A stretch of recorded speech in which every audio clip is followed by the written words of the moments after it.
vamos a comenzar. Comenzamos. Perfecto. Bien. Bueno, buenas tardes a todos. Me toca a mí dar la presentación de este encuentro, de esta conferencia virtual. Me presento, yo soy el arquitecto Marcelo de Simone, soy el director de la carrera de arquitectura de la Facultad de Arte y Arquitectura de la Universidad de El Salvador, y les doy entonces con mucho gusto la bienvenida desde la ciudad de Buenos Aires a esta conferencia virtual dedicada a arquitectos itinerantes, pioneros de la integración Mercosur 1860-1960. Estamos muy contentos porque nos están acompañando colegas arquitectos, profesionales de varias disciplinas, profesores de diversas universidades latinoamericanas, investigadores, estudiantes y amigos, no solamente de los 4 países que nos reúnen en este trabajo, en este proyecto, Brasil, Paraguay, Uruguay y Argentina, sino también vemos gente de México, asistentes, participantes de México, de Perú, de Colombia, de Chile, de Bolivia, de Costa Rica y de Panamá, y discúlpenme si estoy obviando a alguien más de algún país hermano. Es una gran alegría esta convocatoria para cerrar un año que, como sabemos, ha sido tan especial para todos y en la que estuvimos muy distanciados. Estos primeros minutos que me tocan a mí de presentación los quiero dedicar para comentar brevemente cómo nace este proyecto compartido con el CEDOAL. Arquitectos itinerantes es una idea y una iniciativa del arquitecto Ramón Gutiérrez, que en oportunidad de realizar una de las tantas y gratas visitas que solemos hacer al CEDOAL, en este caso fue en septiembre del 2019, junto con el arquitecto Pablo Belpía, que nos acompaña y que es el actual decano de la Facultad de Arte y Arquitectura de la Universidad de El Salvador. Ramón nos transmite y nos comparte esta idea que él tenía en carpeta, que es la de explorar la itinerancia de arquitectos que habían realizado obras y proyectos indistintamente en 4 países de esta región de Sudamérica, de Brasil, de Paraguay, de Uruguay y de Argentina, que es lo que hoy conocemos como el Mercosur, y por extensión el Mercosur cultural. Sobre la base de un convenio de cooperación interinstitucional que tenemos entre la Facultad de Arte y Arquitectura de la Universidad de El Salvador y el CEDOAL, que data desde los comienzos de nuestra carrera en el año 2002, recibimos con mucha alegría esta idea de Ramón y del equipo de CEDOAL, que bajo siempre su atenta guía, su experiencia organizativa y su autoridad indiscutida, nos permite pensar este proyecto que nace con el formato y el sello de garantía del CEDOAL, que todos conocemos muy bien y que agradecemos siempre, que es este formato de una exposición impresa con paneles gráficos y un catálogo libro de referencia que siempre acompaña estas exposiciones. Así entonces nace esta primera propuesta que parte del reconocimiento de más de 60 autores o arquitectos itinerantes localizados en estos 4 países, que tenían como común denominador esta condición de haber realizado proyectos y obras en sus países de origen, pero también, y de forma pionera, y de allí el título, ¿no?, Pioneros de la Integración Mercosur, haber realizado proyectos y concretado obras en los países vecinos, con singularidades, con particularidades propias de cada uno de estos autores, que están marcadas o determinadas por sus orígenes, naturalmente, por sus antecedentes de formación, por los contextos locales, por las ciudades donde les tocó intervenir, por las tecnologías constructivas disponibles, por sus propias ideologías. que demuestran anticipadamente esta noción de itinerancia o de movilidad regional, presente ya en algunos de ellos, como vemos en el corte temporal que asume, digamos, este proyecto, desde la segunda parte del siglo XIX. Este plan de más de 60 arquitectos, que a su vez convocaba a más de 60 directores de panel de los 4 países, algunos de ellos están acompañándonos hoy también, tendrían a cargo la elaboración temática y de contenido de estos paneles, con una asistencia cruzada e interactiva de colaboradores de los países vecinos, en donde cada arquitecto itinerante tenía radicadas sus obras. Claro, comenzamos entonces a trabajar desde septiembre del 2019 con una logística de planificación, de intercambio, de producción y de elaboración de estos paneles, hasta principios del año 2020, en el que, bueno, por la situación que todos conocemos, de pandemia y de cuarentena, nos obligó entonces a reprogramar y repensar este plan de trabajo ambicioso desde un punto de vista cuantitativo. Y entonces llegamos a este punto, decidimos concentrarnos en el armado de 4 paneles testigos o testimoniales, de 4 arquitectos itinerantes representativos cada uno de sus países, que son los que estamos presentando en esta conferencia, a la que le dimos un nombre más amplio, y lo llamamos testimonios de experiencias itinerantes de arquitectura regional. Este es el punto de partida de un nuevo plan de trabajo que nos proponemos en miras al año que viene, al 2021, ¿no? Y que finalmente Ramón, al concluir un poco el cierre de esta presentación, nos va a ampliar un poco más sobre el sentido de la itinerancia y del alcance de este nuevo plan de trabajo 2021. Finalmente, y para dar paso entonces ya a la conferencia propiamente dicha, quiero terminar y agregar una idea más, que es que desde la Facultad de Arte y Arquitectura de la Universidad de El Salvador estamos incluyendo la categoría de la itinerancia como un plan de actividades académicas para el año 2021. Y que a partir de este proyecto de arquitectos itinerantes inauguramos públicamente este encuentro. Se crearán otras propuestas académicas de extensión y de investigación para los cuales invitamos a que nos escriban en el mail que figura en pantalla y que hemos creado especialmente, que se llama itinerantes@usal.edu.ar, para recibir más información al respecto y para recibir sus inquietudes para participar de este proyecto. Ahora sí, voy a dar inicio entonces a la conferencia propiamente dicha y voy a presentarles al arquitecto Lucas Terra Brandes, que esta tarde asume un doble rol.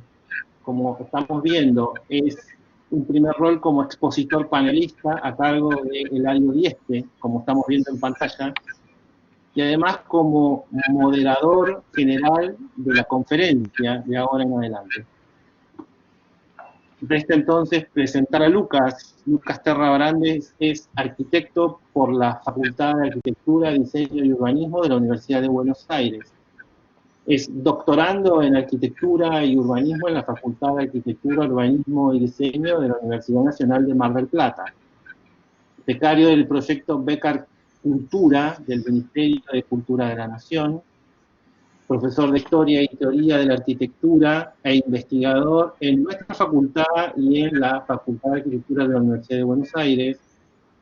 Ha participado en proyectos de restauración y actualizaciones de edificios de valor patrimonial, como son el edificio Cábana, el Círculo Militar, el Teatro Colón y el Teatro Cervantes.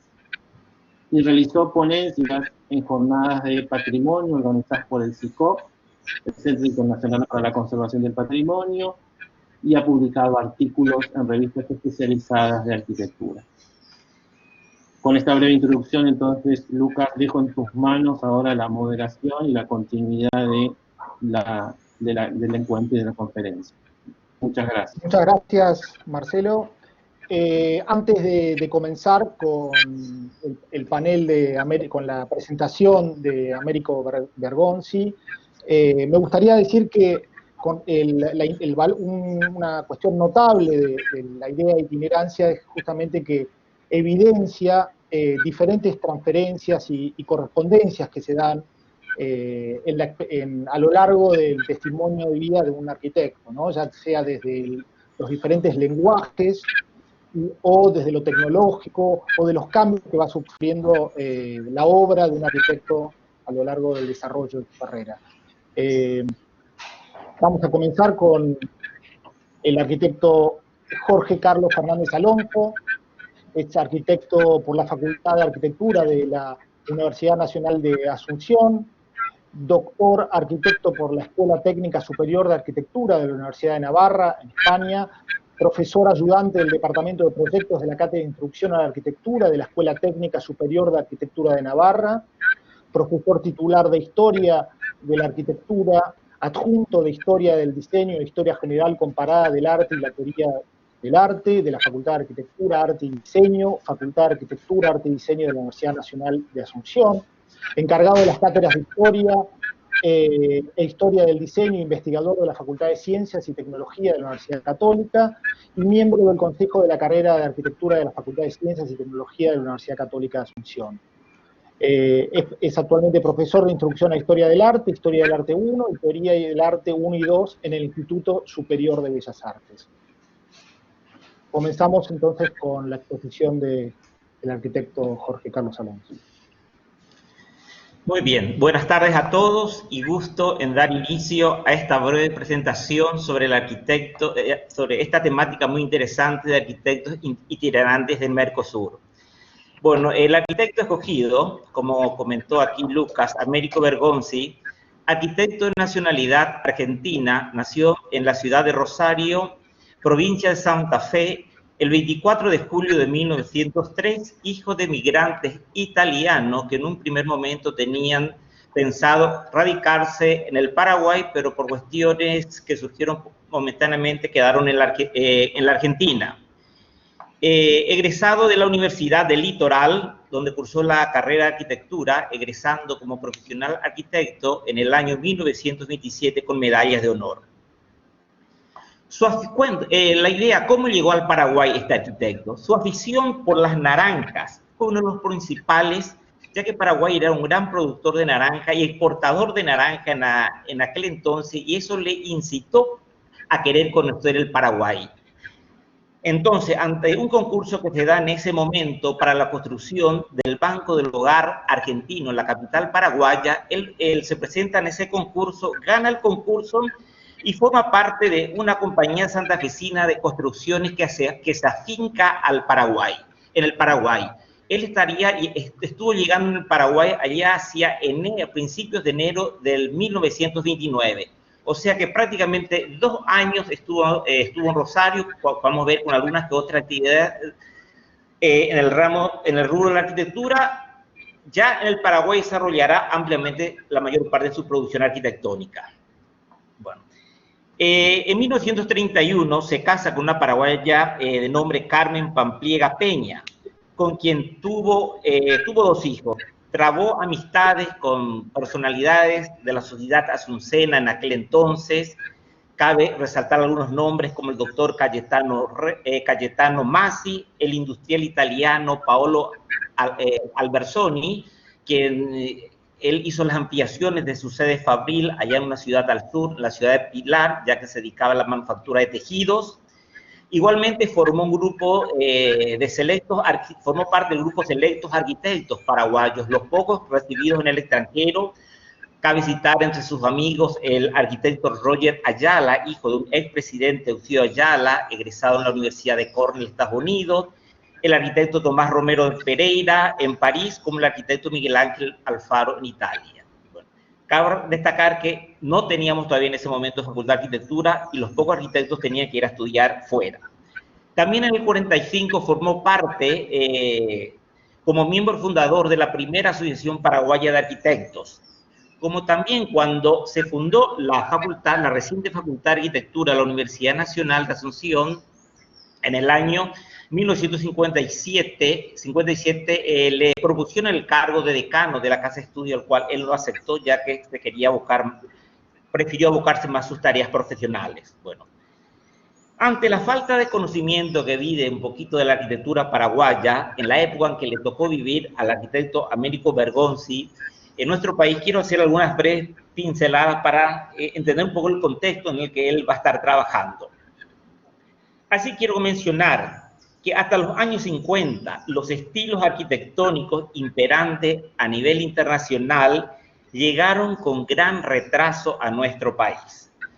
Fueron estos por varias circunstancias. Uno de ellos, históricamente, la condición de mediterraneidad de nuestro país, que está ubicado en el corazón de América del Sur, y muy alejado a los principales focos del desarrollo arquitectónico, sobre todo Montevideo y Buenos Aires, con el cual nosotros teníamos más contacto, ya que la única vía de enlace para llegar al Paraguay en aquel entonces era, hasta los años 50, era vía fluvial a través del río Paraná y el río Paraguay. Entonces, ese aislamiento por mucho tiempo hace que las cosas lleguen con atraso. Otro factor importante fue que en los años 30 Paraguay estuvo inmerso en una segunda guerra importante contra Bolivia, entonces del 32 al 35, y recién en los años 40 se reactiva económicamente, por tanto estuvo casi semi paralizada la construcción durante la década del 30. Y por otro lado, no contamos con una tradición académica o una escuela de arquitectura que ya tenían todos los países de la región. Como les dije, nuestra Facultad de Arquitectura data recién de 1957.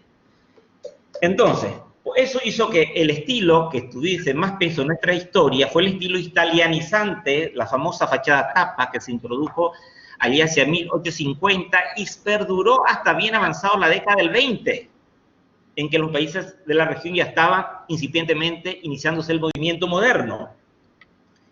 Luego en la década del 30, en que ya comienza su labor artística Bergonzi en nuestro país, se fueron introduciendo lentamente el Art Deco por un lado, el estilo neocolonial o plateresco que ya estaba de moda en Latinoamérica, en gran parte de Latinoamérica a principios del siglo XX, y otras tendencias de línea ecléctica que veremos en nuestro panorama. Y ya en la década del 40 se inicia la primera fase del movimiento moderno, se introduce el movimiento moderno y aquí Américo Bergonzi será un gran protagonista en la renovación de nuestra arquitectura, conjuntamente con un grupo numeroso de arquitectos paraguayos que regresan al país luego de culminar su estudio de la Universidad de la República de Montevideo, de Buenos Aires y 2 o 3 de la Universidad de Río de Janeiro. Con esto se introduce la arquitectura moderna, pero una arquitectura moderna de fuerte influencia rioplatense. Y en los años 50 y principios de los 60 ya el Paraguay abre sus puertas hacia el este, se construye el puente de la amistad con el Brasil, llega al Paraguay un arquitecto importante, Fernando Saturnino de Brito, que se va a hacer cargo de la construcción de una obra emblemática, el Colegio Experimental Paraguayo-Brasil, obra de Alfonso Eduardo Reide, y a partir de ahí la modernidad ya se acentúa en nuestro país, pero bajo la influencia brasilera. Bueno, entonces, ante este contexto, en nuestro país, como el tema es la itinerancia del arquitecto Américo Bergonzi, como les dije, en escasos 2 años que estuvo viviendo en Rosario, lo que se tiene catalogado, una de las pocas casas que hace en Rosario, una casa en esquina, todavía de un estilo academicista, con reminiscencias italianizantes, como podemos ver. Bueno, es muy pequeño, no se visualiza bien en el afiche, arcos de medio punto, columnas dosadas, balcones con balaustradas, un estilo que estuvo de moda a final del siglo XIX y principio del siglo XX. Al llegar al Paraguay en los años 30, la primera obra está todavía inmerso dentro de ese estilo academicista. Posteriormente, en esa década del 30, que todavía no entramos dentro de nuestra modernidad, él será uno de los que introduce este estilo que les comenté, el estilo plateresco. Si puede pasar a la siguiente diapositiva. El estilo plateresco en el edificio, en la fotografía que vemos en la parte izquierda superior, que es el edificio para la flota mercante del Estado argentino. un estilo, como le dije, con arcos de medio punto, ornamentos en relieve de arquitecturas precolombinas, columnas salomónicas adosadas, y ese estilo comienza a ser para una gran cantidad de viviendas para la clase, la burguesía asuncena a lo largo de la avenida Mariscal López en ese momento, con las mismas características. También incursiona en el estilo Art Deco y, como le dije, estilo ecléctico. Pasando a los años, a la década del 40, en donde se inicia la modernidad, aquí sí, ya él fue uno de los primeros, conjuntamente con Francisco Canese, Natalio Vareiro, arquitectos que regresan del Uruguay, en introducir la arquitectura moderna. El siguiente, por favor, donde se nota ya un lenguaje mucho más puro, más simple, con criterios funcionales en el diseño de la planta, estructura de hormigón armado.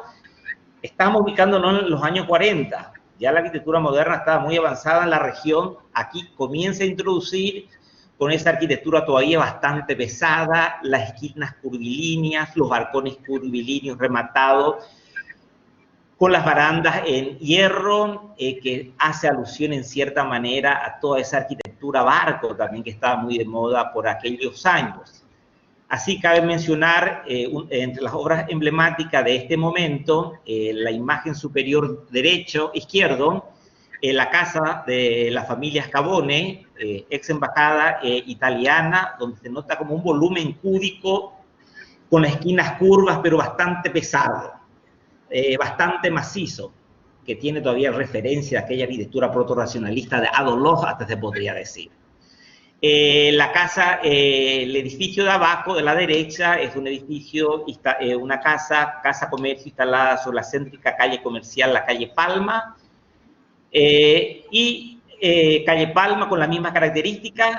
El edificio de la derecha, la casa Sacarelo, también sobre la avenida Mariscal López, con la misma característica, por lo tanto tiene un lenguaje bastante unificado en todas sus obras. Entonces, resumiendo y concluyendo, como el tiempo es muy breve, lastimosamente, la mayor parte de la labor profesional como arquitecto, Bergón sí desarrolló en el Paraguay. Como les dije, muy pocas son las obras catalogadas en Rosario, siendo su producción bastante amplia, sobre todo en lo que se refiere a viviendas unifamiliares. Una de sus últimas viviendas catalogadas data del 75, ya es un tipo chalet con algunas reminiscencias organicistas. Su aporte fue valiosísimo al formar parte del grupo de profesionales en introducir la modernidad al Paraguay, esa primera etapa de la modernidad. Hago recalcar de nuevo el protomoderno, permitiendo así la renovación de nuestra arquitectura con cierto retraso, como hice mención anteriormente ante los factores mencionados, las condiciones que vivió el Paraguay. Muchas gracias y con esto llego a su término mi exposición.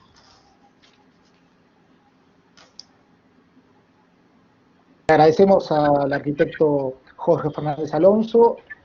Presentamos a la siguiente expositora, la arquitecta Susana Villavicencio.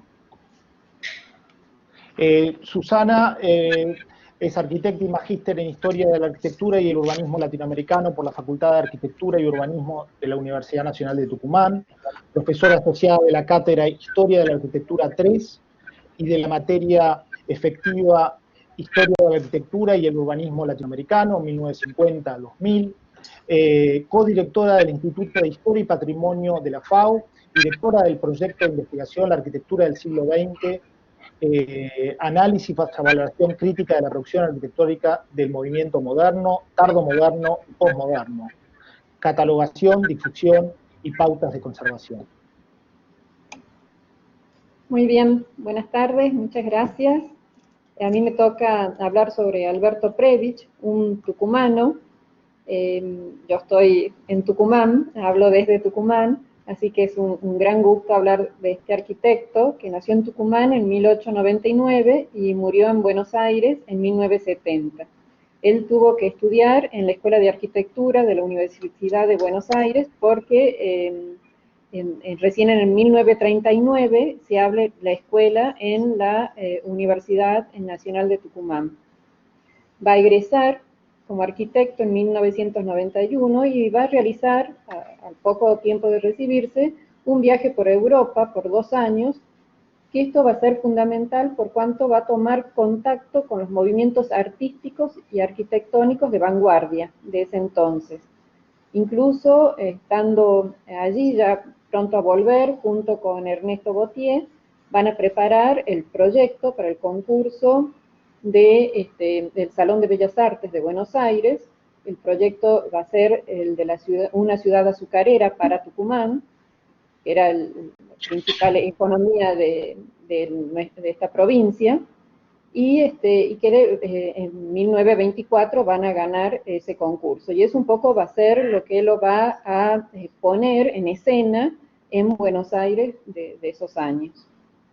Ya instalado en Buenos Aires, va a escribir numerosos artículos sobre arte, urbanismo, arquitectura, y muchas veces van a tener un carácter polémico estos artículos, que van a ser publicados en las revistas Martín Fierro, Sur, entre otras. También tuvo una destacada actividad en la función pública. En 2 oportunidades fue designado interventor de la Facultad de Arquitectura y Urbanismo de la Universidad de Buenos Aires, a mediados de la década del 50 y a fines de la década del 60, y en 1962 fue elegido intendente de la ciudad de Buenos Aires. Las obras más difundidas, que más se conocen de Alberto Prebisch, son las que realiza en la década de 1930, y constituyen justamente los ejemplos más acabados de esta arquitectura moderna argentina, cuyo anticipo fue el proyecto de la ciudad azucarera para Tucumán. En las casas que realiza en esos años, la casa de Raúl Prebisch en 1930 y Romanelli en 1935 en Buenos Aires, o la casa Sabaté en 1932 en Tucumán, él emplea justamente los preceptos modernos, pero reinterpretados a un contexto local. En el caso particular de Tucumán, adaptado a un estrecho terreno de 10 por 30, que es el típico terreno del área central de San Miguel de Tucumán. Y en estas casas ya se pueden ver estas plantas compactas, moduladas, y las fachadas absolutamente despojadas de ornamentación. Por ellas recibió reconocimientos a nivel nacional e internacional, como sucedió con la casa de Raúl Prebisch, que fue publicada por una revista alemana en 1932. Otras obras destacadas de estos años, de la década del 30, son el Obelisco, de la ciudad de Buenos Aires, que pese a la polémica también que surgió en torno a él, logró imponerse como un ícono de la ciudad. Y el Cine Gran Rex, de 1937, que es su obra cumbre, podríamos decir, por su lograda resolución estructural. Las diapos siguientes al afiche, por favor, al póster. Ahí podemos ver obras que realiza en Buenos Aires, justamente remarcando la itinerancia y cómo Alberto Prebisch está presente en Buenos Aires con una serie de obras de edificios plurifamiliares. En Tucumán realiza en esos años, en el 45, o sea, en esa década, la Casa Terán, y simultáneamente en Punta del Este va a recibir el encargo de una remodelación para la casa Nazar Yacoub. Asimismo, Prebisch también es invitado en la década siguiente a ser jurado del concurso internacional que se realiza para la realización de un monumento en honor a José Batlle y Ordóñez, expresidente de Uruguay, y que fuera, jurado titular de ese concurso. En la siguiente. Y otras obras, otros proyectos que él realiza, van a ser el tema de los cines, ¿no? Muy destacado, y varios realizados en Argentina, como ser en Salta, en Tucumán, Rosario, Buenos Aires, y también recibe un encargo, y resulta un proyecto nomás, de un cine en Asunción del Paraguay. Y en Montevideo también recibe el encargo de un cine-teatro, donde se encontraba el Cine Sensa, y donde hoy funcionan en realidad dos salas llamadas Cine Ópera. Bueno, para redondear, podemos decir que Prebisch fue el principal promotor del movimiento moderno en Argentina. Estas propuestas que vimos muy rápidamente se pueden entender justamente como una reinterpretación de los principios del movimiento moderno internacional, pero adaptados al contexto local. Es decir, que supo realizar una verdadera síntesis entre una disciplina de vocación universal y una arquitectura con rasgos propios, de características propias. Muchas gracias. Gracias, Susana. Y la siguiente expositora es la arquitecta Elín Caixeta, arquitecta y urbanista por la Universidad Católica de Goiás, especialista en arte y cultura barroca por el Instituto de Arte y Cultura de la Universidad Federal de Ouro Preto, y doctor en Historia de la Arquitectura de la Ciudad por la Universidad Politécnica de Cataluña, Escuela Técnica Superior de Arquitectura de Barcelona. Actualmente es profesora asociada en la Universidad Federal de Goiás, Facultad de Artes Visuales, trabajando en cursos de pregrado y posgrado en arquitectura y urbanismo. Es coordinadora del Laboratorio de Arquitectura y Urbanismo de la misma institución, líder del Grupo de Investigación en Arquitectura, Interfaces y miembros del Centro AMA de Arquitectura Moderna en la Amazonia. Fue profesora titular de la Pontificia Universidad Católica de Goiás, profesora titular del Centro Universitario Richard dos Reis en Porto Alegre y profesora colaboradora del programa de posgrado en Arquitectura de la Universidad Federal de Río Grande do Sul. Trabaja en la docencia e investigación en el área de teoría, historia y crítica de la arquitectura y el urbanismo, actuando principalmente en los siguientes temas: historia de la arquitectura y urbanismo moderno, cultura arquitectónica y sus relaciones con el proyecto, siglos XIX, XX y XXI, arquitectura brasileña, ciudad moderna y contemporánea, patrimonio y memoria, diseño arquitectónico y paisaje urbano.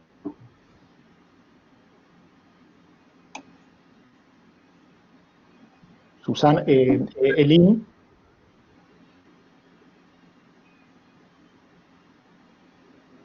¿Se escucha?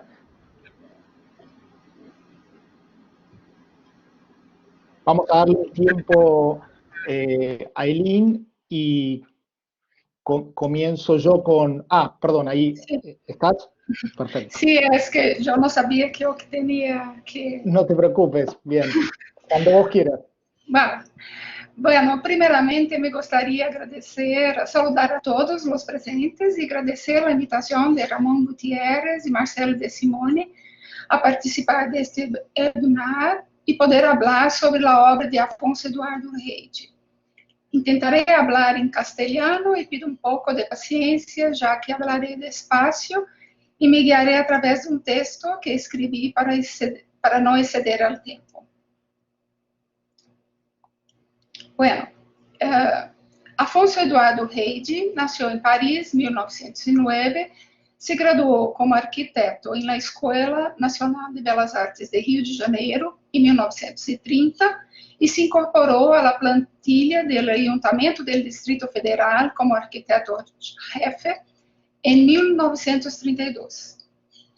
Dos hechos contribuyeron a consolidar sus bases de formación: su labor como asistente de Alfredo Agache en la elaboración del Plan Maestro de Rio de Janeiro entre 1929 y 1930, y su participación en el equipo que lidera Lúcio Costa, quien diseña el edificio del Ministerio de Educación y Salud entre 1936 y 42, con la asesoría de Le Corbusier. Tem um temprano contato com duas correntes antagônicas do urbanismo moderno, a de Agache e a de Le Corbusier. Este contato temprano contribui ao grande interesse por os temas urbanos e sienta as bases que fundamentam sua reflexão sobre a modernidade. De la visão sociológica de Agache, herda a ideia de uma cidade funcional, la valorización del espacio público como espacio educativo para las masas y la planificación en la gran escala, que son parte del programa idealizado por él para la ciudad cosmopolita. DH hereda el rigor científico en el análisis de diferentes variables urbanas y en la búsqueda de una metodología capaz de dominar los problemas de la ciudad. De Le Corbusier hereda una visión poética basada en la búsqueda de una nueva concepción, un programa, una nueva ciudad. El concepto del edificio autopista propuesto por 1929, una megaestructura que se inserta en el paisaje urbano ordenando sus espacios, sin destruir la malha urbana y aprovechando las condiciones topográficas del lugar, corrobora al concepto de intervención a la gran escala en la ciudad preexistente que recorrerá todo su trabajo. En el ayuntamiento trabaja en asociación con la ingeniera Carmen Portinho, también su esposa, en la conformación de las partes de la ciudad idealizada, el centro cívico, las unidades residenciales, el museo, la escuela, el teatro, el parque y la autopista. En este ambiente desarrolla el trabajo multidisciplinario que caracterizó toda su trayectoria. Con la creación de la Dirección de Vivienda Popular del Distrito Federal, diseña y construye el conjunto residencial Pedregulho, que marca el inicio de su obra de madurez y con la cual su labor ha sido reconocida internacionalmente. El tema principal de su obra, por tanto, es la construcción de la metrópoli moderna.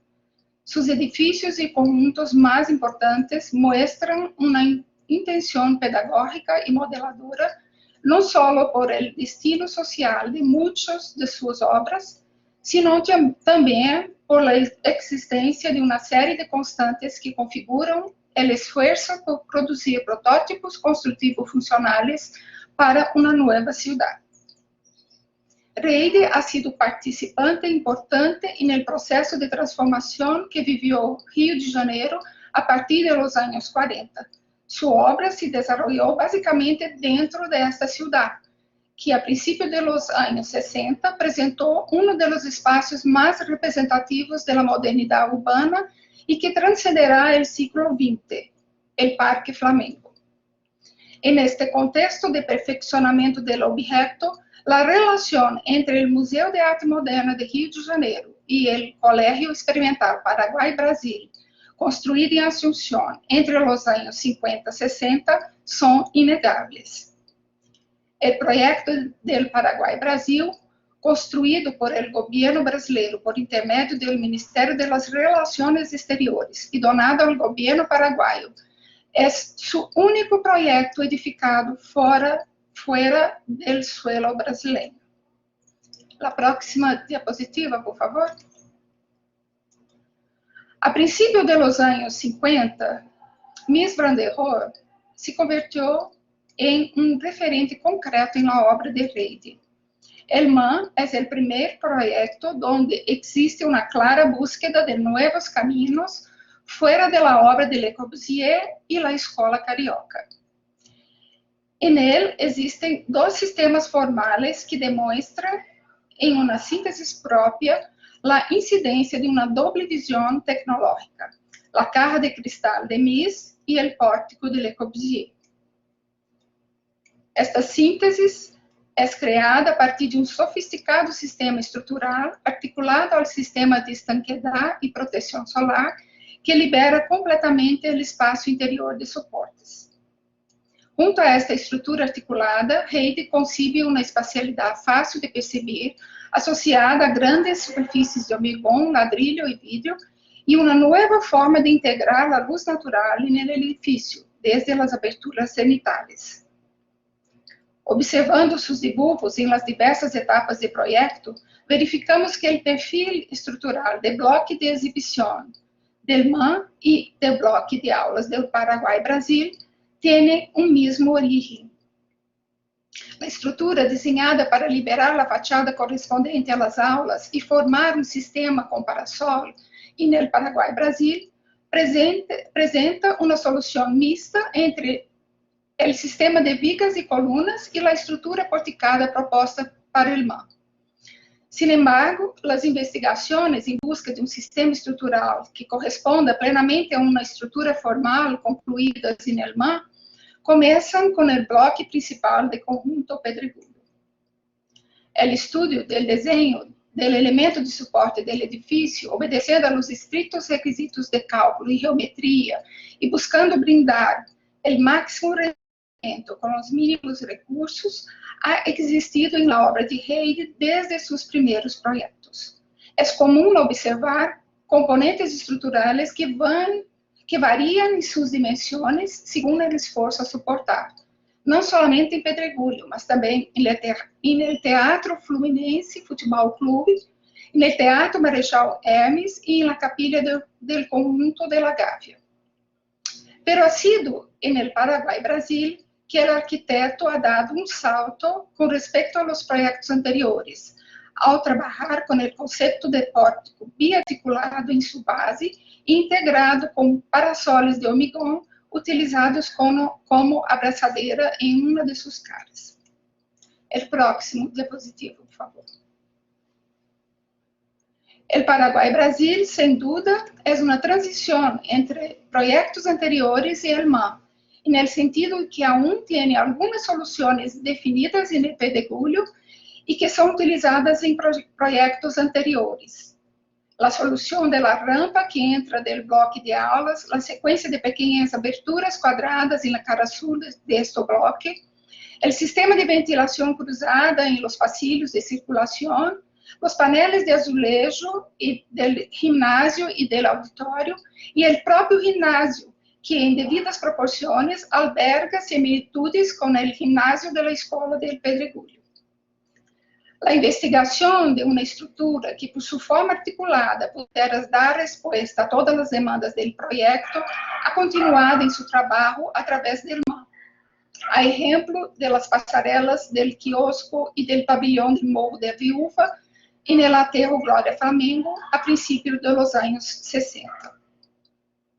Además deste dispositivo mais raro, outros procedimentos que começaram no MAN e que foram, em parte, experimentados no Paraguai e Brasil, vão orientar suas futuras obras. O condicionamento de espaços a um solo prisma, com o qual involucra a distribuição periférica dos atributos técnicos e funcionais, a natureza dos materiais como atributos formais e a depuração do desenho de los componentes do edifício relacionados com o sistema de apertura e cierre. Isto se pode ver no Fórum de Piracicaba, no Montevideo de Empleados Municipais, no Pavilhão do Serviço Técnico Espacial de Lagoas e em sua própria residência de fim de semana em Itaipava, onde desenvolve experimentos utilizando diferentes materiais e sistemas construtivos em uma estrutura edificada que inclui o hormigón, a madeira e o acero. Muchas gracias. Muchas gracias, Elin. Y finalmente vamos a referirnos al arquitecto Eladio Dieste. En este caso voy a hacer la presentación yo. Al igual que otros grandes maestros referentes de la arquitectura rioplatense y latinoamericana, Eladio Dieste va a ser ingeniero, va a tener su origen en la ingeniería, ¿no? Eladio Dieste nace el 10 de diciembre de 1917 en la ciudad de Artigas. Va a recibirse en la Facultad de Ingeniería de Montevideo. Pertenece a una generación caracterizada por una formación politécnica, con una sólida preparación, de la cual también participó su compañero de promoción y futuro socio Eugenio Montañez, que va a acompañarlo durante el desarrollo de toda su carrera, y van a ser inseparables. Sería muy difícil explicar la obra de Dieste sin la de Montañez y viceversa. Sus primeras experiencias significativas. Como profesional las realiza la Dirección de Arquitectura del Ministerio de Obras Públicas. En 1945 construye y proyecta sus primeras cáscaras de hormigón usando moldes deslizantes, y el mismo año realizará su primer ensayo de cerámica armada en las bóvedas de la Casa Berlinghieri, del arquitecto Antonio Bonet en Punta Ballena. En la misma, las bóvedas con sus espesores mínimos, resultados de esta experimentación de Dieste, quedan escondidas tras un armazón ficticio que respondía a los espesores que proponía el arquitecto Bonet. En 1954, junto al ingeniero Montañés, fundan la empresa donde desarrollarán de manera experimental primero y luego teórica la tecnología de la cerámica armada. Esta tecnología será adecuada a un país en vías de desarrollo y su originalidad estará en el empleo de diversos elementos en forma articulada, principalmente el acero y la cerámica, dando resolución a problemas desde su origen. O sea, es justamente la libertad en este replanteo de los problemas desde sus orígenes, con una actitud desprejuiciada por parte de Dieste, la que posibilitará, le permitirá evadirse del sistema productivo y sus eventuales limitaciones y lograr cierta emancipación a través de su invención, ¿no? de una tecnología más acorde a las posibilidades reales en ese momento. Sus tipos característicos serán las bóvedas cáscaras gaussa y autoportantes.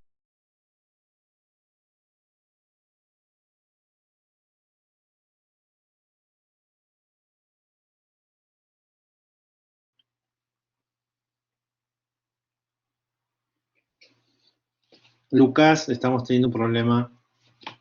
A ver. Me perdieron. Ahora estamos bien. Un minuto, hasta bóvedas gaussa. Perfecto. Mencionaba que eran los tipos estructurales característicos que se desarrollarán en su obra, de gran rigidez y capaces de soportar cambios en los estados de carga.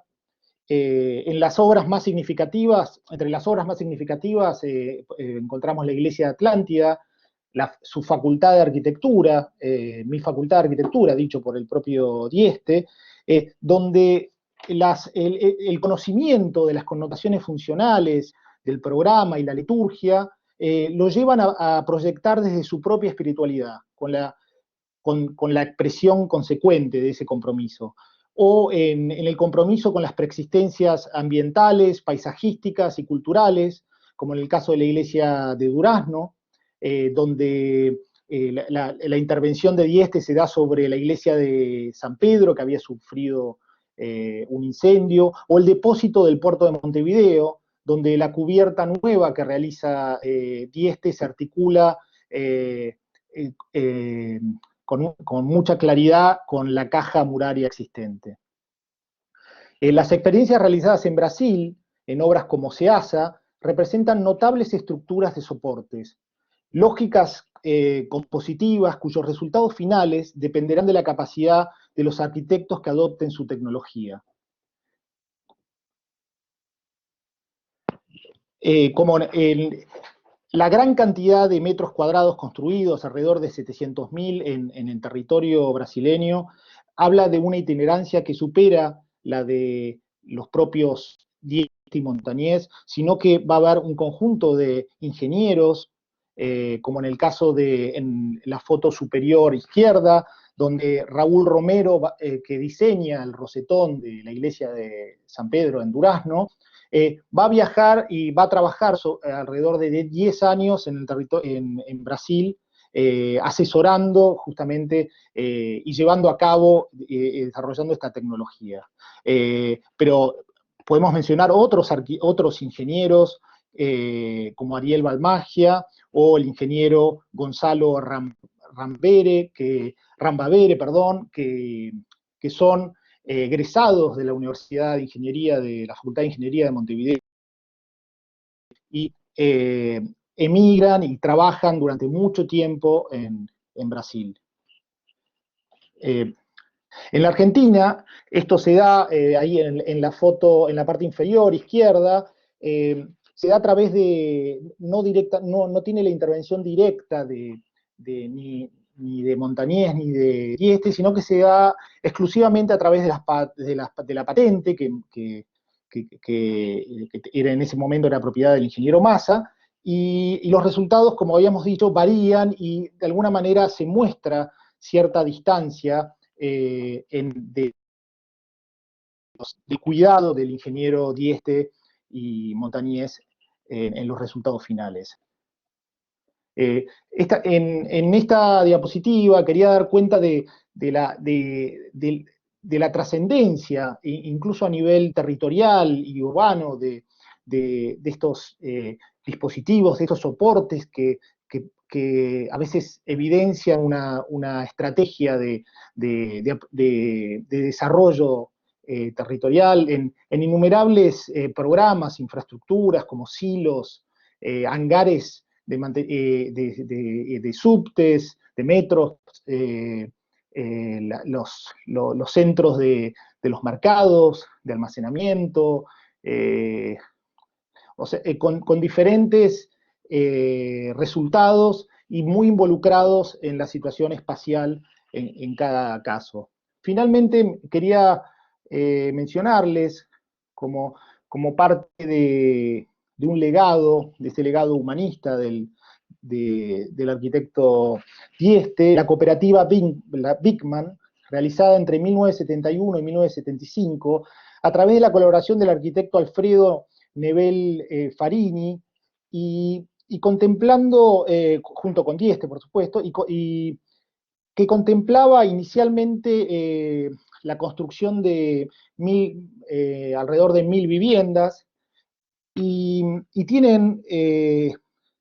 cuentan con espacios comunes, infraestructuras, escuelas, locales comunes, y sobre todo estos jardines, esos espacios intersticiales que dan cuenta de la calidad del lugar y son finalmente los protagonistas. Que es interesante cuando uno ve en la parte inferior izquierda, más allá de la mayor complejidad y riqueza de su propia casa, cómo esta situación, como se ve en la foto derecha, de tomar el espacio aéreo e integrarlo con la casa, está vigente y habla de ese humanismo y esa humildad en la propia obra de Dieste, y que también con cierta empatía con los debates de las décadas del 60 y la figura de Aldo Van Eyck, ¿no? Y su preocupación por estos espacios intersticiales, estos espacios públicos. Justamente la calidad, ese humanismo, junto a la calidad de su invención técnica, hacen que su legado siga siendo absolutamente vigente. Bueno, muchas gracias y vamos a dar paso a los comentarios del doctor Ramón Gutiérrez, que va a profundizar en este proyecto y de alguna manera hacer una devolución de esta primera experiencia. Gracias.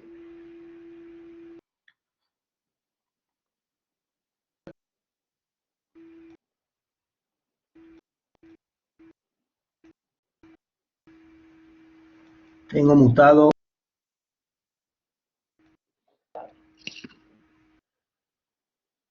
Micrófono. Ahí te estoy escuchando por momentos, Ramón. No sé.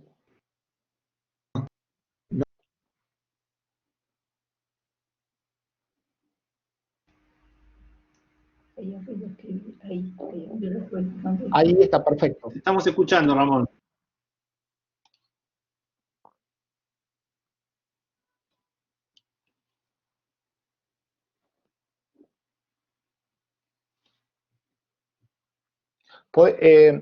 Podemos abrir una conversación con los directores de panel, con los expositores, mientras Ramón resuelve algún problema técnico y se suma a la conversación. Ahí está, Ramón.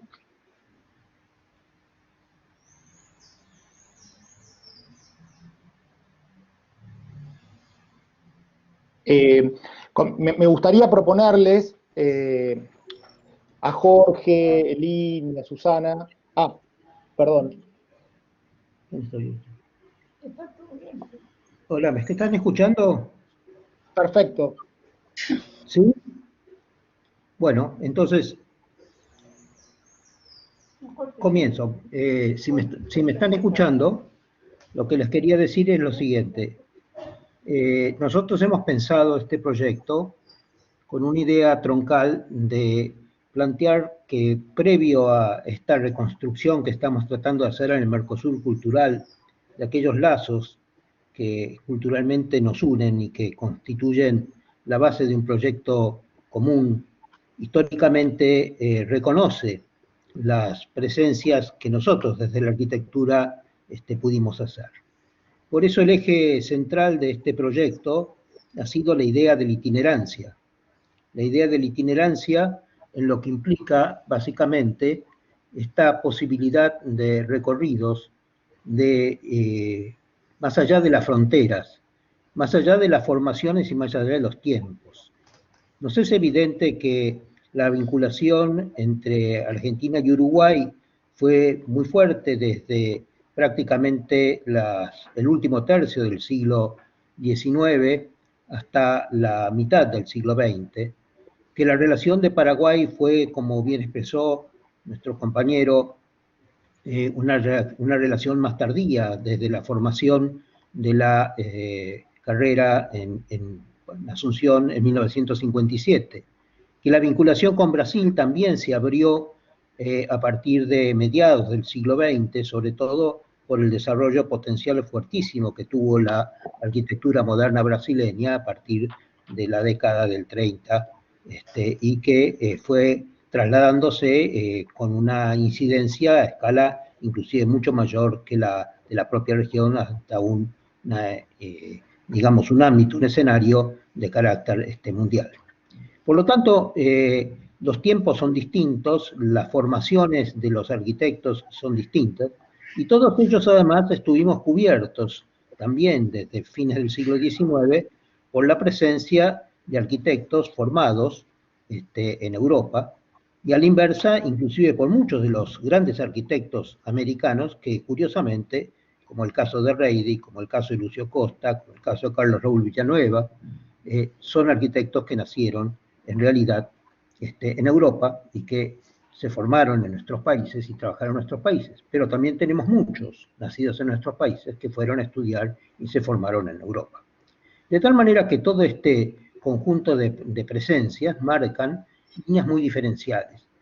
Pero para nosotros es importante el saber de que el espacio era concebido como un espacio de tránsito, un espacio itinerante, un espacio capaz de conciliar los diálogos que son fundamentales. Diálogos que no se refieren inclusive solamente a las obras. Cuando hicimos esta primera lista de cerca de 70 arquitectos o profesores de arquitectura que habían participado en dos o más países, nos encontrábamos en la idea de posibilitar la circunstancia de que muchos de ellos eran gente que había ido a dar conferencias, que había hecho proyectos, inclusive sin haber estado en estos países. El caso de André, el urbanista francés, o habiendo estado poco tiempo, como el caso de Le Corbusier, que termina siendo una casa en la Argentina, pero que había estado en Paraguay, en Uruguay y en Brasil. Es decir, que tenía de alguna manera una presencia física en algún tiempo. Por lo tanto, lo que planteamos fue un avance donde como finalidad secundaria teníamos, pero pensando en lo que sería el avance hacia una mayor integración nuestra, el formar una red donde hubiera un responsable del país donde había nacido o trabajado principalmente el arquitecto, o vinculado o articulado con otro arquitecto joven también que estuviera estudiando el tema de su obra en el país donde residía, formando de esta manera una red que permitiera potenciar esa vinculación, ese ordenamiento de una mirada transversal, una mirada común. Esto nace de una de las razones por las cuales el CEDAR se crea, que es justamente posibilitar de que hubiera una mirada mucho más amplia que la del propio país. Saben ustedes que es imposible conseguir un libro de Argentina en Uruguay o un libro de Brasil en Bolivia, es decir, estamos aislados y tenemos que buscar la manera, aún aprovechando estos medios que hoy nos brinda la tecnología, de vincularnos, actuar para poder tener miradas justamente transversales que posibiliten esto. La realidad de la pandemia nos ha obligado a un ajuste que se manifiesta muy claramente en la imposibilidad de consultas a bibliotecas, en consultas de archivos, dificultades de comunicación, en fin, que llevó a parate del proyecto inicial que habíamos planteado. De alguna manera también conspiró mucho la deserción de Uruguay, una participación más fuerte de Uruguay que tiene peso importante en estas articulaciones, y por lo tanto pudimos realizar esta primera idea de concentrarnos sobre 4 paneles que fueran testigos de estas situaciones y que nos permitiera realizar la idea de una exposición que pretendíamos que fuera realizada luego en DVD y trasladada a presentar en los distintos países para mostrar la viabilidad de una lectura integradora. Hemos resuelto, a partir de esta misma experiencia, reducir, y por sugerencia de algunos de nuestros compañeros coordinadores, sobre todo Hugo Segawa, reducir la cantidad de los arquitectos sobre los cuales vamos a trabajar, buscando aquellos sobre los cuales existe una facilidad de accesibilidad informativa mayor que nos asegure la posibilidad de concretar un total de unos 25 países, a partir de estos 4 primeros que tenemos, y que nos signifique una posibilidad de que trabajando con un sistema distinto, es decir, que la persona que asume el país, sea cualquiera el país en el cual se encuentre, sea capaz, si no existe la correspondiente vinculación o articulación con un arquitecto de otro país que lo ayude, de los otros lugares donde este arquitecto trabajó, pueda asumir en plenitud la realización él mismo, por sí mismo, panel. El panel va a seguir siendo diseñado, proyectado por la Universidad de El Salvador, a la cual agradecemos muchísimo la generosidad con la cual se insertó en esta idea y el esfuerzo que ha volcado en ello, particularmente a través de Marcelo de Simone, de Lucas Terrablanda y de Pablo Beitía, y agradecemos mucho también al equipo de trabajo que ha ido realizando en cada uno de los lugares.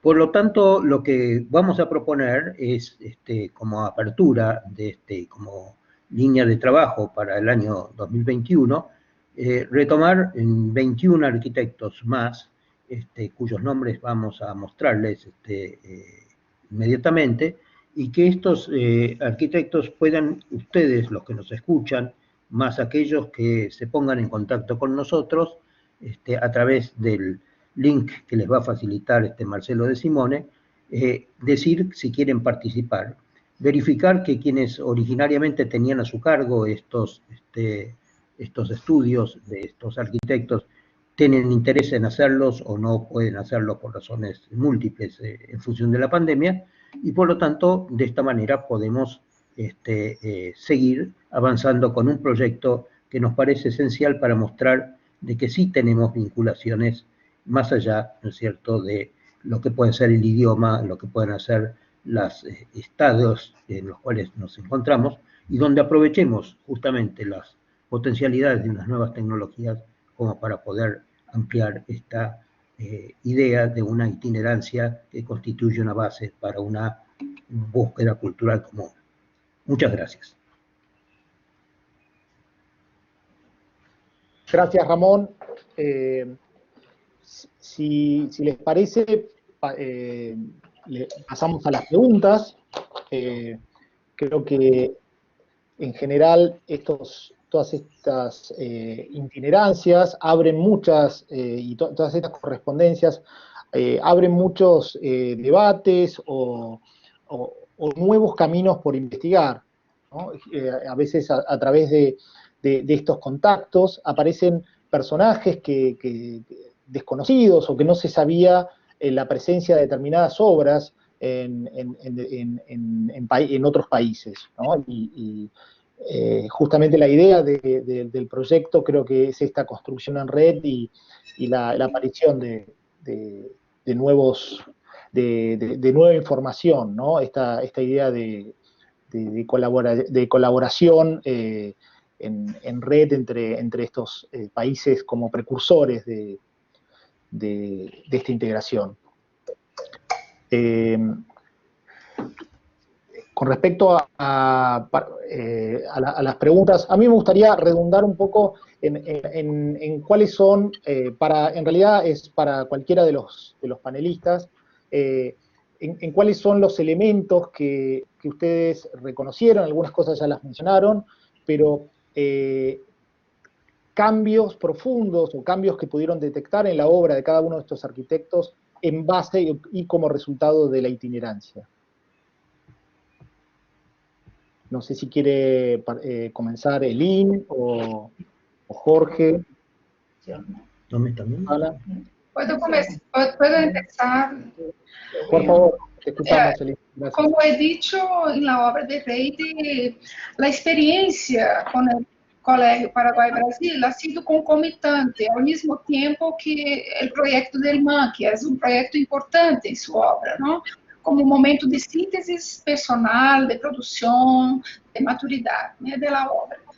Y los dos proyectos empezaron más o menos juntos, ¿no? Paraguay-Brasil en 52 y el MAN en 53. Y los dos proyectos tuvieron una duración de más de 10 años entre el proyecto y la construcción. Entonces fue un tiempo muy largo, ¿no? Y que yo creo que Reide estaba pensando a la vez los proyectos, pero desarrollando puntos en comunes. Los programas eran distintos, ¿no? La ubicación, había elementos distintos a trabalhar, pero hacía parte de una mesma investigação que ele estava fazendo no momento, que era a partir dessa estrutura, não, integradora da forma, que abarca todos os componentes construtivos do edifício. Então, creio que foi muito importante nesse sentido, o Paraguai-Brasil, e incluso em la construção do próprio edifício. Reide não ha acompanhado a obra, pero todo esse processo ha sido muito largo, eu creio, muito em função, primeiro, do tamanho das obras, das dificuldades econômicas, incluso tanto o Colégio Paraguai-Brasil quanto o MAN não foram inaugurados inconclusos, faltando partes, não?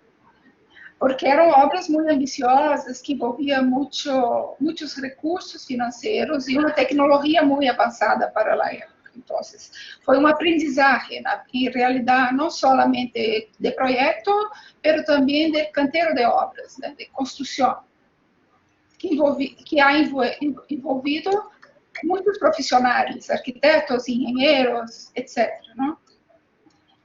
É isso. Eu creio que ha sido muito importante, apesar de ser a única obra, como eu disse, né, de Reide construída fora do suelo brasileiro, porque Reide ha trabalhado basicamente na cidade de Rio de Janeiro. Sua vida ha sido dedicada a pensar essa cidade como metrópole moderna. Gracias, Elín. Sí, perdón, te escucho, Jorge.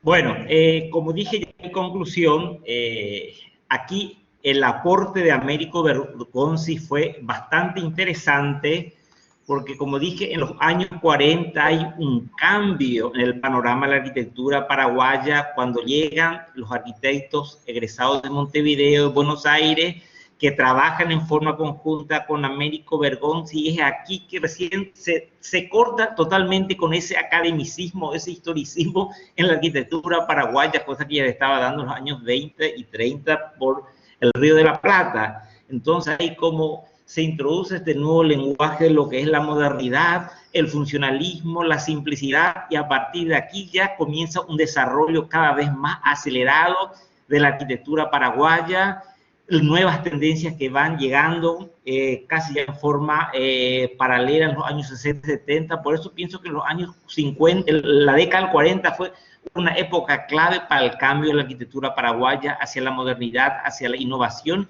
Por lo tanto, el aporte es muy representativo de Américo Bergonzi por la gran cantidad de obras que dejó aquí en Asunción. Más que eso, nada más. Gracias, Jorge. Sí, creo que hay un tema muy interesante que se abre, es de las imposibilidades y todas las problemáticas que lleva a veces llevar a cabo estas obras, ¿no? Como comentaba Elín en el caso del Colegio Experimental, y creo que en ese sentido el caso de Eladio Dieste deja ese legado de interpretar desde lo estructural y desde la tecnología una solución acorde a las posibilidades que se presenten, ¿no? Independientemente al sistema productivo o lo que ofrezca el mercado en ese momento, en ese entonces.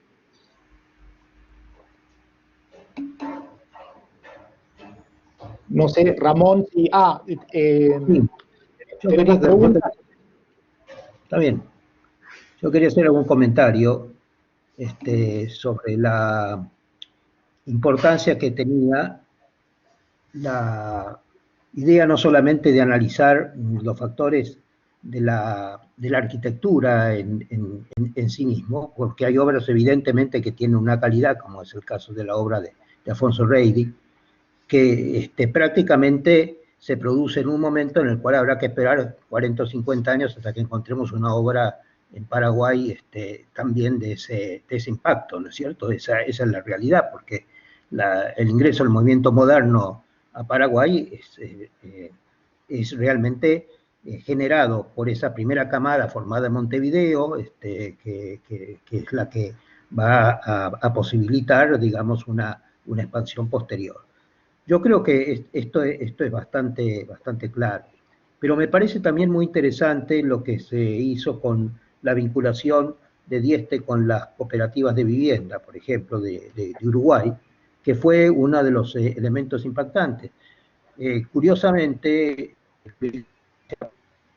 es otro arquitecto uruguayo, patenta en el Brasil, digamos, unos sistemas de construcción económica con los cuales hace 90 viviendas en distintos lugares, inclusive un modelo experimental que es premiado en Salvador de Bahía, lo cual muestra también que este problema del interés social, del interés cultural social, la búsqueda de respuestas económicas, la búsqueda de tecnologías adecuadas para resolver los problemas económicos en una calidad más digna, es evidentemente un problema que está consustanciado con esta búsqueda, digamos, en cada uno de los momentos. Cuando uno analiza la perspectiva de justamente la Federación Panamericana de Arquitectos, que ha cumplido 100 años este año, el primer congreso se realizó en 1920 en Montevideo, uno encuentra como los temas de arquitectura que tratan los grupos de arquitectos sucesivamente en estos 100 años, van variando. El tema de vivienda no aparece al comienzo, aparece muy fuerte después desaparece, aparece la planificación, después la planificación integral, de pronto toma fuerza las tecnologías pesadas, prefabricadas, de pronto aparece el tema del patrimonio, otros aparece el tema de la identidad. Que en cada momento histórico uno encuentra puntos y focos de interés que son evidentemente los más singulares. Y yo creo que esto también es importante en esta idea de los arquitectos itinerantes, muchos de los cuales van a dar clases en distintas universidades de distintos países, o van a dar conferencias, o van a generar grupos de trabajo que ayudan, en definitiva, también a otras formas de comunicación que no son solamente las de la obra de arquitectura. Gracias, Ramón. Sí, es notable realmente en el caso de Beekman el estado en que se encuentran, ¿no? Sin requerir un mayor mantenimiento, que muchas veces eso es el problema que vemos con estas grandes obras. Quería compartirles una pregunta que hace Facundo por el chat, en relación a si en las obras expuestas, a la hora de interpretarlas, tiene más peso la teoría o la práctica, y qué tan apropiadas para la sociedad fueron estos edificios, ¿no? Que creo que viene en relación al tema, la receptividad que tiene, y casi como esa obra de Reidy, tan prematuramente como una flecha hacia el futuro, ¿no? En Asunción. No sé quién quiere hacer algún comentario, no sé, quizás Elín, siguiendo con... Yo creo que Susana dijo algo respecto, en el caso de Previs, señalando cómo, siendo el arquitecto, uno de los arquitectos que inicia la primera modernidad, digamos, en Argentina, sin embargo, es una persona que cuando actúa en un contexto propio de otras regiones del país, que no son las de Buenos Aires o la capital o los lugares o las grandes ciudades, no tiene problemas en recurrir a las formas de modalidad de expresión en sus proyectos, al neocolonial, o inclusive por imposición. Las mismas ordenanzas en Salta, por ejemplo, disponían que en el año 38 que debía realizarse arquitectura en sistema neocolonial, español o sus derivados, es decir, por eso uno de los cines que realiza allí tiene esa característica.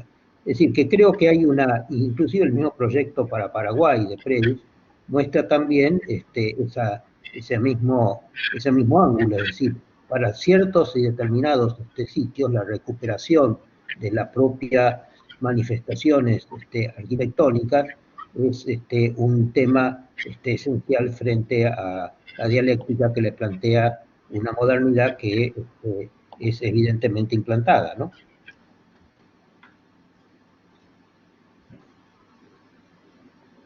Susana, no sé si querés... Así es, que sí, es tal cual. Hay una adaptación, una adecuación al sitio, al lugar. En el norte argentino siempre se lo concibe y se lo concibe como una zona más tradicional. Entonces, desde el mercado que realiza Previs en 1927 en Tucumán, por ejemplo, y lo tenemos que comparar. Él había presentado el proyecto para una ciudad azucarera, sin embargo, en un lenguaje, bueno, totalmente nuevo, moderno. Así que sí, se dan esas situaciones, ¿no? Estos arquitectos que son capaces, tienen esta gran capacidad de trabajar y manejar adecuadamente estos distintos estilos y adecuarse al lugar, al sitio. Bien. En relación a este tema, Jorge o Elín. Yo no tengo muchas informaciones respecto del legado del Colegio Paraguay de Argentina, ¿no? en Paraguay, pero lo que sé es que él no ha sido el primer proyecto que ha emprendido el gobierno brasileño en Paraguay. En la década del 40, el Ministerio de la Educación paraguaya recibió de Brasil un innovador y ambicioso proyecto del Colegio Nacional de la Capital, realizado en la Secretaría General de Transporte, Trabajo, Obras Públicas de la Prefeitura del Distrito Federal, que en la época Reidy ocupaba cargo de arquitecto jefe. Después hubo un otro proyecto en 1941, a partir de una visita de Getúlio Vargas a Paraguay, de una escuela Estados Unidos del Brasil a nivel primario.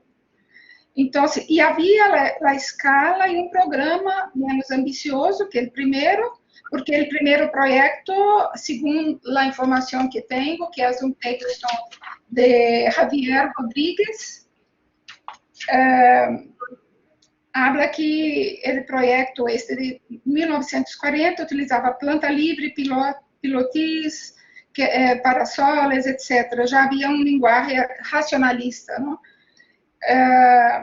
Pero havia um programa de escolas. Incluso, o Colégio Paraguai Brasil foi o primeiro edifício da cidade universitária, né? Então, havia um projeto de criação de uma cidade universitária, esse era um dos edifícios. E o programa de necessidade do Paraguai Brasil foi feito por um pedagogo brasileiro chamado Lourenço Filho, que propunha uma escola de nível médio e que havia toda uma especificidade. Então, eu creio que havia não só um programa para construir edifícios, mas também desenvolver programas pedagógicos ligados à educação.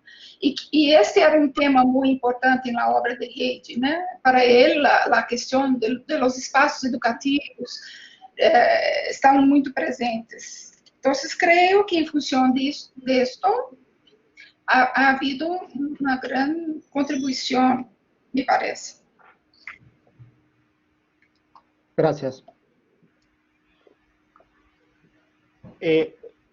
Si no hay más preguntas, a mí me gustaría hacer una pregunta, mi última pregunta, que en relación a las vinculaciones con el Estado en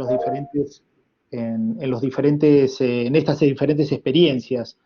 Así como vos hablas, Lynn, de los programas educativos, ¿qué impronta tiene la vinculación con el Estado para el desarrollo de este tipo de arquitecturas? En estos casos en particular.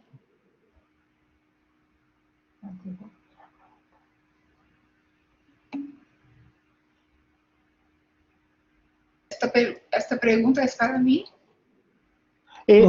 No, para los tres, o los cuatro, Ramón o Marcelo, abierto, ¿no?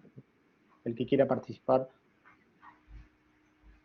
Bueno, yo creo que la última pregunta que nos hacían por chat era si alguna de estas obras merecía ser considerada patrimonio, qué gravitación o qué importancia se le daban en nuestro país. Yo creo que sí, que evidentemente en muchos casos esto va a suceder, como en otros casos probablemente no, porque las obras no se han distinguido singularmente, sino a veces simplemente en función de... y este es un tema clásico que nos sucede a los arquitectos. Mucho de nuestro patrimonio no está declarado por los valores arquitectónicos o artísticos que tiene, sino que está declarado por los hechos simbólicos o sociales o culturales que sucedieron en el lugar.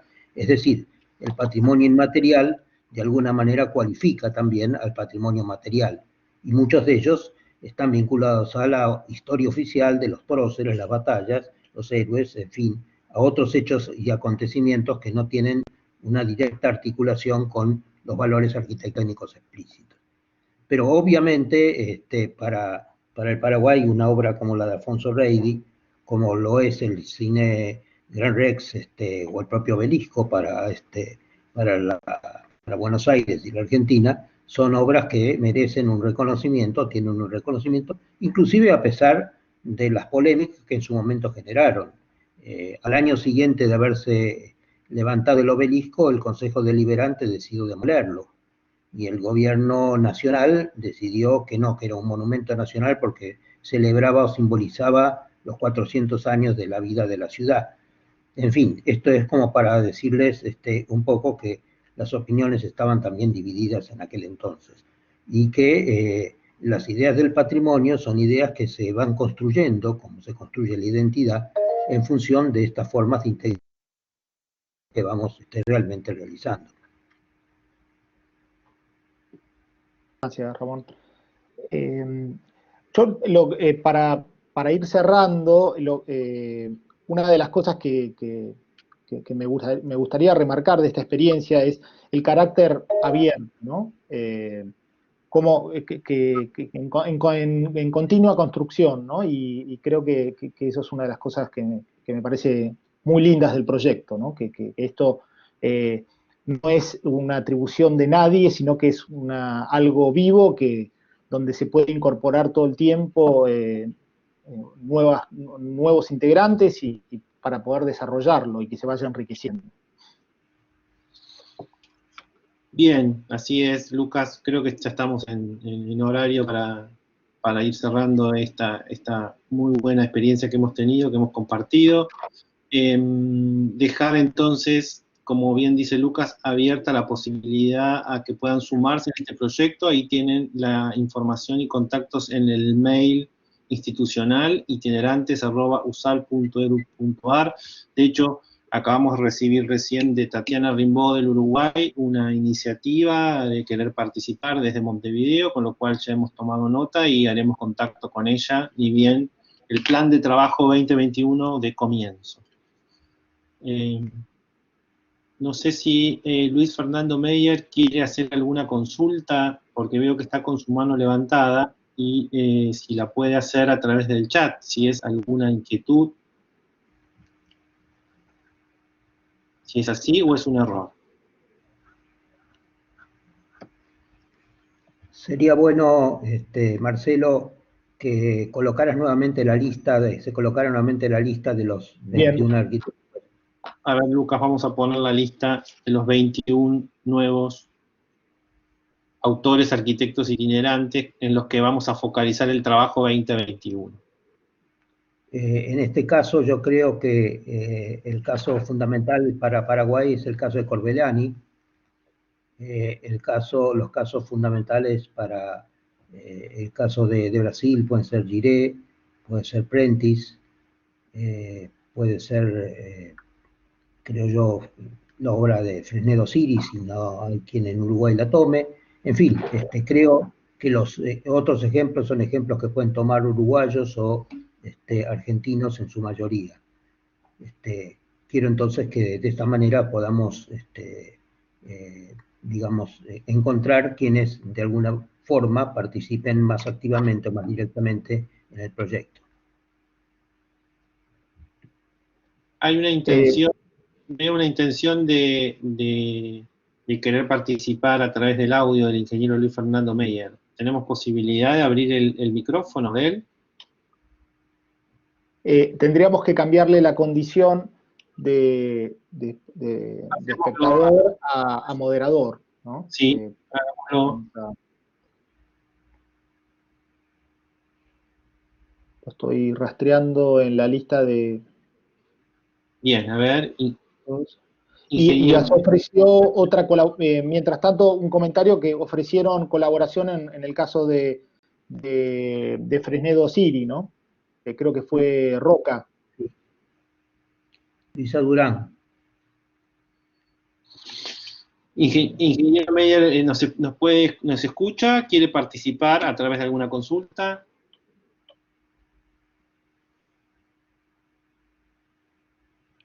No. A ver, Susana había comentado... Ahí le di autorización a Susana. El ingeniero Meyer...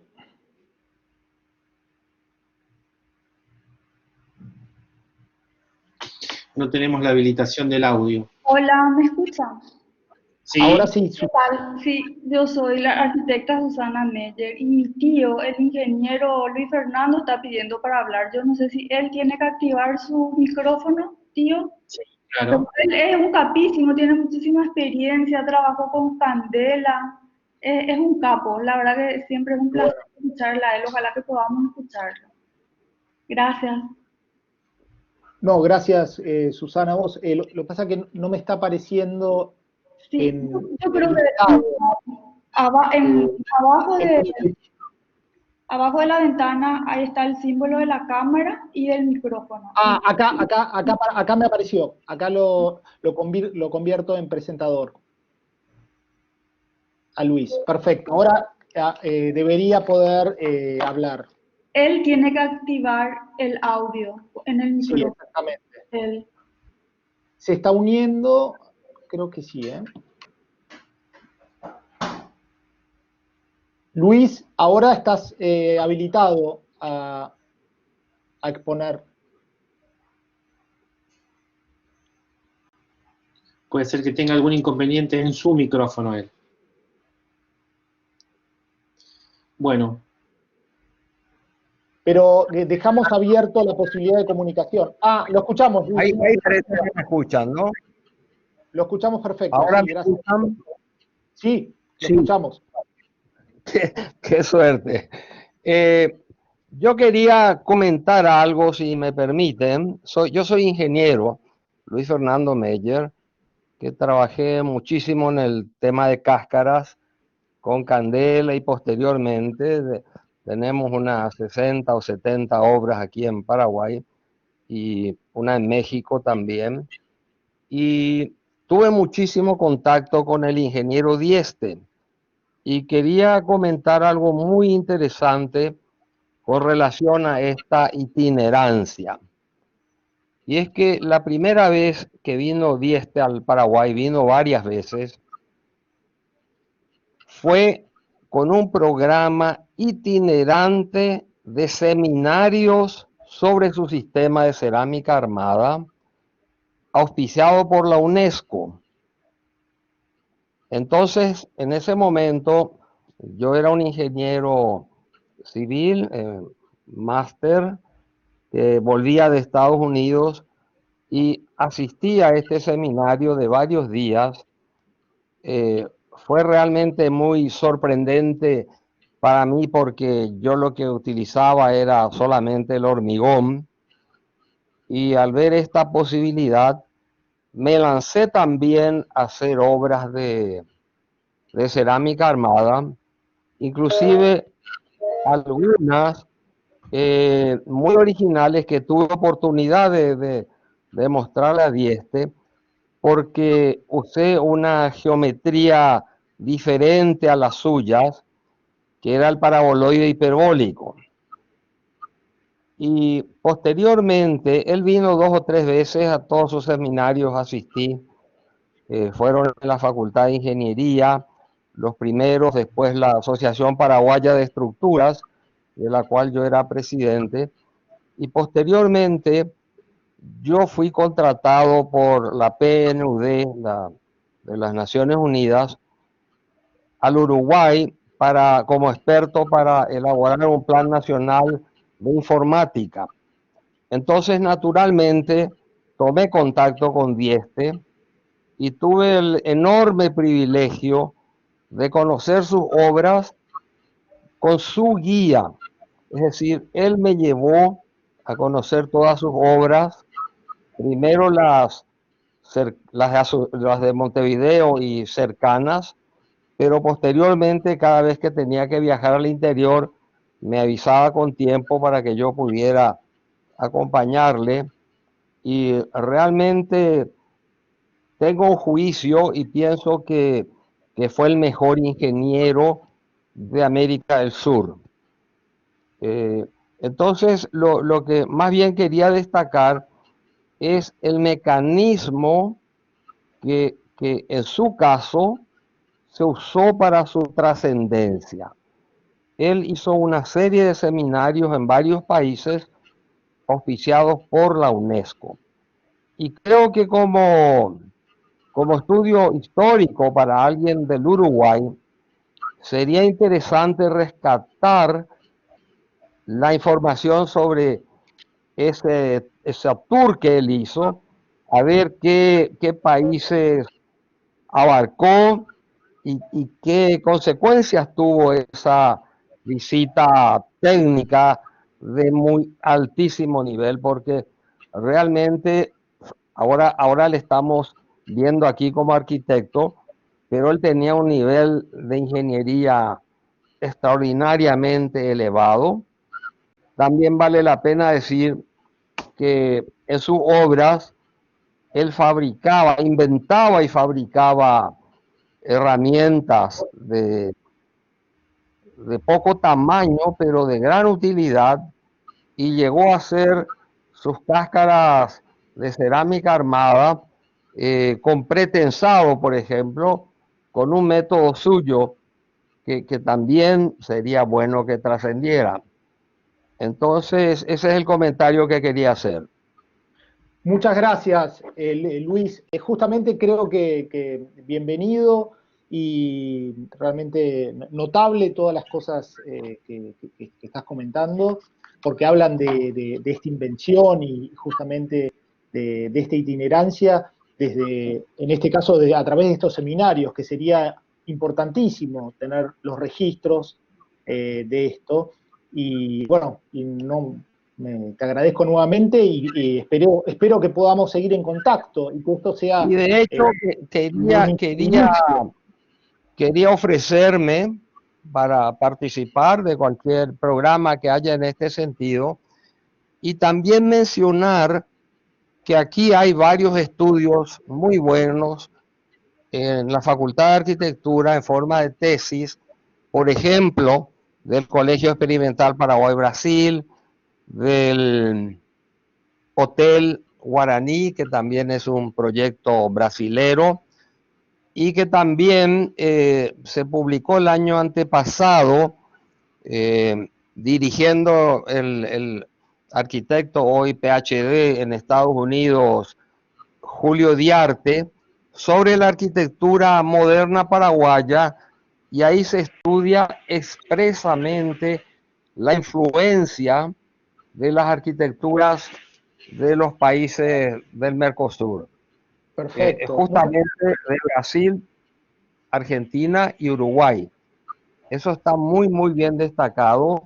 Se eligieron 70 obras en este libro que es una publicación de la FADA, de la Facultad de Arquitectura, Diseño y Arte, y de esos 70 que constan ahí en una especie de acervo, porque toda la información también se tiene una base de datos muy completa. De las 14, de las 70 eligieron 14 para exponerlas con más longitud, con 2 o 3 páginas en el libro, y realmente es un libro muy interesante. Tengo también ahí el honor de que figuren algunas obras mías, y bueno, solamente ofrecerme a participar en esto. Bien, esa es la idea y muchas gracias nuevamente. Ramón, no sé si te gustaría cerrar justamente con esta nueva incorporación de uno de los auditores, que me parece que con un potencial enorme de enriquecer toda esta experiencia. Ramón, sí, me parece muy interesante el aporte de Luis. Me parece que es justamente demostrativo que no solamente esta influencia de la itinerancia en el medio cultural, en la forma de integración culturales, sino también la exposición de los seminarios, de las clases, de las publicaciones, de las distintas formas y expresiones, hasta de los vínculos culturales, literarios, etcétera, que marcan muy claramente esto. Si el eje ha sido la arquitectura, y lo hemos tomado fundamentalmente en un periodo que llega hasta los 70, 60, 70 del siglo XX, es para evitar ingresar en otra cosa que ya es una etapa mucho más comercial, como la del desarrollo de Punta del Este o de Florianópolis o de otros lugares cuya realidad nace no tanto de esta búsqueda de comunicación y de espacios para el ejercicio profesional, sino de otras reglas de juego, muchas basadas en las circunstancias económicas. Por eso los 21 casos que hemos elegido como para continuar esto, que ofrecen la posibilidad de trabajo de Uruguay, Brasil, Paraguay y Argentina, nuevamente puestos en oferta para quienes deseen integrarse a esta idea de los arquitectos itinerantes. Bueno, creo que puede ser el paso suficiente y que cada uno que tenga interés en hacerlo se vincule, se articule con el link que les ha dado Marcelo de Simone itinerantes como para saber si es posible reorganizar el trabajo para el año que viene. Muchísimas gracias a todos y deseando de que este proyecto sea un proyecto de crecimiento para el conocimiento de nuestra arquitectura americana. Muchas gracias. Gracias a todos. Sí, perdón, Marcelo. Gracias, Ramos, gracias, muchas gracias, y la compañía, la asistencia, y les deseamos unas felices fiestas y un mejor 2021 para todos. Muy amables por acompañarnos. Gracias a todos, a los panelistas y a todos los convocados hoy por permitir desarrollar esta experiencia. Felicidades de mi lado también. Hasta luego.